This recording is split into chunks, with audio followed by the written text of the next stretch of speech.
unamkuta binti anamwambia kijana wa kiume kwamba yani wewe una bahati sana kuwa na mimi kwenye mahusiano. Are you serious? Kweli. Ni kwa sababu gani? Ni kwa sababu umejisahau.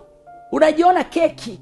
Unajiona wewe ni matawi ya juu, kwamba mtu amebahatika kuwa na wewe kwenye mahusiano, sio kwamba wewe umebahatika kuwa naye. Jidanganye. Huwezi kuolewa, huwezi kumpata. Utaishia kuwa na wanaume za watu, utaishia kuwa na watu ambao wameshaenda umri, kwa sababu wewe unajiona keki. Utabaki na urembo wako na huku bado unaendelea kutumika mahali ambapo huwezi kuja kufanikiwa kuolewa. Watakutumia sana, na mwisho wa saa hakuna mwanaume atakayevumilia masharti yako, maringo yako, viburi vyako, dharau yako na mdomo wako mchafu. Hayupo mwanaume wa aina hiyo. Mwanaume anapenda mwanamke mwenye wanamke ndani yake, anayejitambua, anayejiheshimu na anayejidhamini.